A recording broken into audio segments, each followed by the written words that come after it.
So good evening, ladies and gentlemen, and welcome to DMB Live. I'm your host, Dr. Mike.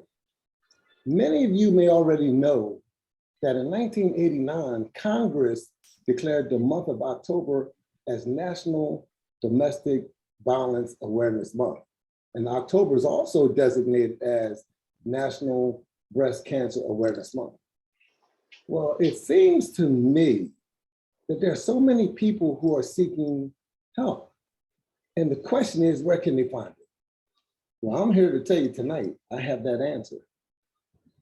I have someone here who is the most amazing, loving, caring, warm, and strong Black queen you'll ever meet. She's been featured on almost every TV and talk show outlets that you can think of. And two of them I can mention right quick, the Kelly Clarkson Show and Good Morning America, just to name a few. She is affectionately known on Instagram and several other social media outlets to millions, including me, as the Black Fairy Godmother. Ladies and gentlemen, please help me give a warm virtual welcome to the Black Fairy Godmother, Miss Simone Gordon. Hey, darling, how are you tonight? I'm blessed, and thank you so much for having me. Yes, Simone. So I'm so excited that you're here on our show because, like I mentioned, just a few of the shows that you've appeared on. So for you to take the time out to talk to me, my head is swelling. I hope I can keep in the screen, right? So I should have said that, but I'm very excited. So Simone, let's get right to it because I know we have a limited amount of time. Can you tell us about yourself and your family? How did you get the name, the Black Fairy Godmother? Well, I will say this.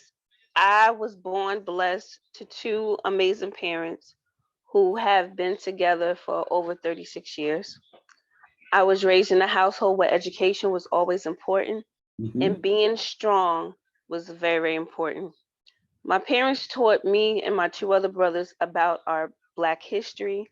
They were very much involved to make sure whatever the schools were not teaching us that, that we were getting at home. I graduated from high school in my hometown in East Orange, New Jersey, and I went on to a community college and studied psychology. Unfortunately, I got a taste of the banking buds. And in banking, in 2006, 2007, everybody was making money. So I decided to drop out of college and start working for a big, large bank. At the age of 19, I was making over $40,000 plus bonuses. Okay. I began to, continue to move up into the company with several positions. But then not the pandemic, but the stock market had crashed. Then we had other things that went on with, Wall Street. So they began to lay off. I was laid off, but I also had a child at the age of 24. Um, During that time when I was laid off, my son was approximately 2. And that's when I found out he had autism spectrum disorder. I went ahead and I did the thing that most mothers would do. Go out and see what therapies or what organizations can help your child get better. I reached out to several. Many doors were slammed in my face. Reached out to 211, which is like the state directory for states across America. Many of the numbers were disconnected. And because of the fact that I was a woman from an urban area, we are always placed on waiting lists because of our income. So I got frustrated. I went on social media and asked, where can I get some help? And someone told me that there was a group that was helping minority women get back on their feet. And I met 4 strangers. 2 were in Washington and the other 2 were in New York. And these women had wealth, but they didn't know what to do with it. So the 2 women in New York decided to contact Children's Specialized Hospital and the chairperson and let them know this mom has been waiting for 6 months for her child to get therapy. Is it because she's Black? And if so, we need to contact some other people. Well, within 2 weeks, my son got that therapy. And they decided to say, Miss Gordon, I know you need help with a lot of things with him, but you can't continue to be in emergency mode. You need to be stabilized. You need to get back into school. And I said, well, I don't have the money to go back. And they said, well, we're going to write this check and you're going to go back to the community college. And that's what I did. And during the time that I was in school, I said, I need to be a blessing to other women because these strangers are blessing me with anything that you could think of, especially resources for my son.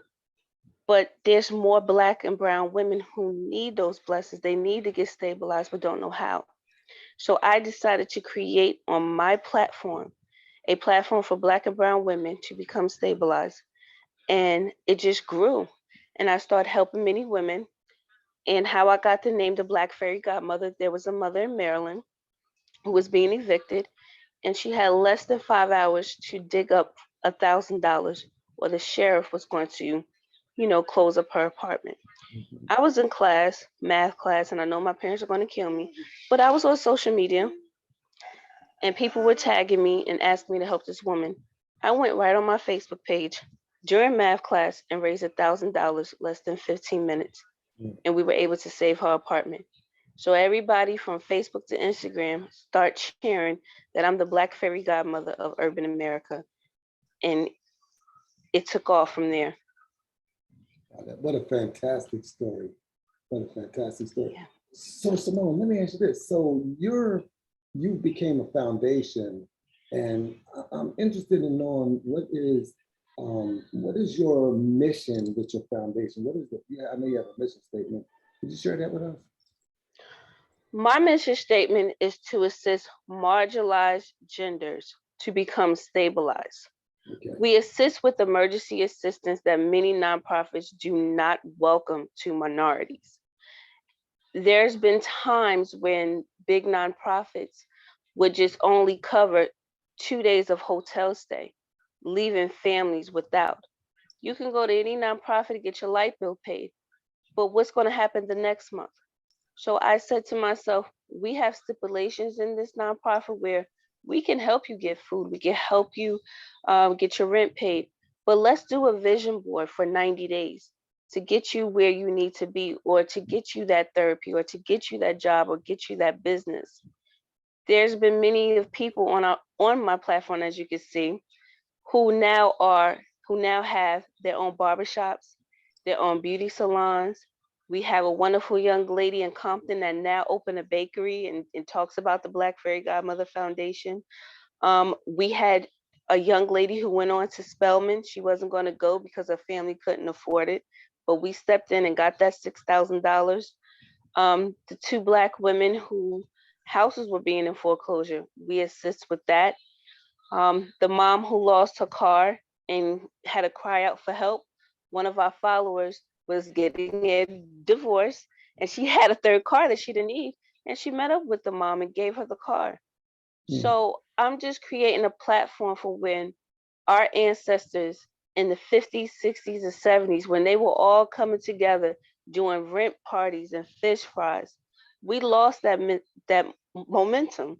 We lost the momentum of celebrating our kids going to HBCUs. So I'm trying to bring that back, but to also welcome some of the more wealthy suburban areas who say, I don't know where to put my dollars in. You need to bring those dollars into the urban community, because I believe sometimes the violence in urban communities is also because Mm. it's a cry out for help, and because of the fact that there's so much poverty going on. So I'm just trying to change the mindset of our community and bring back what our ancestors worked hard for. So again, I'm going to continue to say this. That's fantastic. Simone, coast to coast. Okay, now people might not know this, but they'll know after the night. And those that don't know yet, but you have connections from coast to coast, and you help people across this entire country. What I'm interested in knowing is, how did you handle the COVID-19 pandemic? I almost had a nervous breakdown during COVID-19. I woke up one morning and we had over 3,000 messages in our DM and about 1,000 emails from teachers, small business owners, senior citizens, you name it, who needed food, who needed toiletries, and who needed medical supplies. The foundation only had 12 volunteers, right? So I'm like, how can my 12 volunteers and myself figure this out? We woke up one morning and the country was shut down. Mm. So I did what my grandmother always told me to do, pray. I did that, and I went right on social media and tagged every celebrity you could think of and explained what I'm going to do. I asked all my Instagram followers in each state to get to mask up, glove up. We have so many senior citizens that are hungry, but they don't want to go out into the pandemic. We have many people who need grocery orders. I need people to sign up for Instacart and Walmart, and let's get people some food. I raised 150,000 in 1 week with the Mm. help of with many celebrities. We spread it out across America. It's fully documented, fully investigated by NBC and ABC News, and they said this is fantastic that within 24 hours you gather up 50 volunteers in many states to help people with food, toiletries, medical supplies, baby food, baby formula, diapers. We even had people in Canada and England who were shipping over to the US as well Mm. because we had a toilet paper shortage. So yeah. Wow. Simone, let me ask you this. How was your experience with Good Morning America? Because I do look at Good Morning America if I catch it, if I'm not still sleeping. So I do catch Good Morning America sometimes. How was your experience with that? My experience with Good Morning America was completely shocking. Um, they they learned, including the producers, learned so much about our community and where we come from that I was blessed that they given me an opportunity to speak upon what was exactly going on during the pandemic and how we were the most effective Mm. during the pandemic because we weren't prepared. None of us had savings. Many of us lived paycheck to paycheck. And I went ahead and got testimonials from families from the East, the West, the Midwest, and the South. And, in certain people's mind, because we all come from different sides of the world, they were just saying, well, how can we support? How can we support? I said, by changing your mindset and getting more stories like the women and the men and the grandmothers and the grandfathers and the children that you spoke to today. So that was my experience. Okay. Okay. Simone, I almost have something I want to read. And I want to read this. It says, the second annual, before we talk about this, but I just got to say this, the second annual Purple Diamond Awards fundraiser dinner, which is coming up on Saturday, October 30th at the beautiful Waterside Restaurant in North Bergen, New Jersey. Now, before we talk about that, because I want to go back to that, I just had to get that out so I don't forget. So how can our viewing and listening audience donate to your foundation? How can we help? There are three ways that they can donate to the foundation. They can go to our website at www.theblackfairygodmother.org and they can click on Get Involved, or they can click on Contact Us, or they can go to our IG, the Black Fairy Godmother Official. Go right to the link in the bio and click any fundraiser or any wish list with toiletries, essentials, and medical supplies. Okay, I'm going to ask you that question again, because if I was listening out, I might not have wrote it down that quick. But Simone, I want to go back real quick before we talk about the Purple Diamond Award ceremony. I want to go back to, in my introduction tonight, I was thinking about you all day. I've been thinking about you now for about a month because I knew we were going to get together. Domestic violence month. So God works in mysterious ways. You know, October is domestic violence month, and I have the privilege of talking to you about it. We didn't touch a lot on some of the people I saw interviewed. A lot of the women across the country come to you because they are being abused. Can you touch on that for a few minutes, please? Yes. A lot of the women feel safe coming to me, coming to the foundation per se, because of the fact that many people say that there are hundreds of domestic violence shelters, but there's politics within that. When a woman has children and they run to a shelter, The shelter's protocol is to automatically not contact the police, but contact CPS. CPS will come and take the children while the mothers stay at the shelter. So many women and many men, because men also get abused, do not go to domestic violence shelters because they are scared that the only thing they have left that loves them is their children. So they come to our foundation because we have different contracts with extended stay and with the Ramada and also Airbnbs. We usually place people who are in severe situations in Airbnb so that they cannot be located and it will be under the foundation name. We put them in hotels and Airbnb for a month or two. We contact realtors that are in the area to help us locate a house or a apartment, or if the severity of the situation is too much, we will fly the family closer to their loved ones and find them a place because we have contracts with certain realtors that will help us because some of the families have evictions or they may have low credit, but they have, landlords and also Mhm. property agents that will work with them. So this is why many feel comfortable coming to our foundation, speaking with our volunteers who is skilled and who knows how to get people out of those situations and to know that their children will be safe and their children will be with them. So I'm going to ask you to repeat your address again, Simone, but also for our listening audience from the LGBT community, they also can come to this service. Is that correct? Absolutely, Okay. Thank you, absolutely. Dawn. I just want to make sure. And could you repeat your website one more time, please? My website is www.theblackfairygodmother.org. Okay. Okay, cool. Okay, Simone, I have maybe two more questions because I know that we're on time restraints here, but let's go back to the second annual Purple Diamonds Award fundraising dinner, which is coming up on Saturday, October 30th at the beautiful Woodside Restaurant. And I saw the pictures, OMG. It actually sits on the water in North Bergen, New Jersey. First of all, do you have, who's the host of that event? And then do you have any kind of musical guests? The historian Antonio Vargas will be the MC of that event. And Antonio Vargas? yes, the historian. Yes. Wow. God has blessed us for that night. Wow. He's your host. Okay. What time does it start? It starts at 7 p.m. Eastern time. Okay, all right, go ahead. All right, go ahead.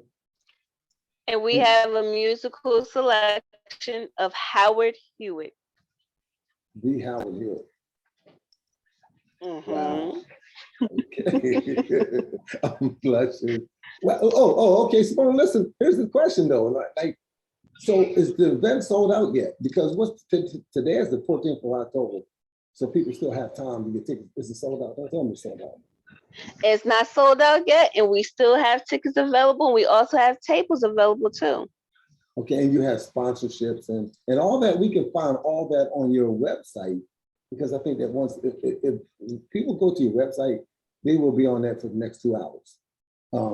It's just, I just can't explain it. It's just fantastic. By the way, I just want to do a shout out to Janine and Tom Fondon from unityfirst.com. Those guys are really, really fantastic. And if it wasn't for them, I wouldn't have had this blessing, this great opportunity. So Janine, when you hear this, thank you, darling. Simone, I know we're running out of time and I know we're real, real close. Simone, do you have any kind of closing remarks you want to just tell the people? Because everything is coming from your heart. Would you, and then just talk about the dust, right? So people are gonna look at this and say, Michael, what are you talking about? Well, talk to us about the dust and then give us some closing remarks. Well, the fairy dust to me is like holy water. Have you ever been to church and you get prayed on or you get baptized into holy water? The fairy dust is sprinkling fairy dust for a new beginning and to give people hope. I think a lot of us have lost hope. Yes. And that's what I'm trying to do is sprinkle that fairy dust to give people hope and to make them understand that it's going to be all right. So do you realize how big you are? I mean, around the world, that people recognize you around the world. You realize that, right? I do realize it, but I'm just blessed to be able to bless others and keep praying and keep fighting the fight, because that's what we're in right now, is fighting. Wow. And I'm gonna So win. you are winning, and I'm so excited. Simone, give us the final word. Give us some The final fi- thoughts. the final word for tonight, I want all the viewers just to know and to understand, is that the storm is over now, but don't let the storm come back. We don't need any more rain. We need more sunshine. So I Mm, just want everybody to be that sunshine in everybody's day tomorrow morning by just saying good morning, hello, good night with a smile. You never know what a person's going through. wow. Simone, you are truly a blessing, and we love you. It's just hands down. Kindness goes a long, long way. And I wish you continued success. Be happy. May love ever possess you and peace stays within your life. And for those of you who are seeking help, here, my dear, right here it is. Black Fairy Godmother. Simone, I love you. Good I night. love you too. I hope to see you Saturday on the 30th. Yes, Yes. you will. Okay, Simone. Good night. Good night. God bless. Don't hang up.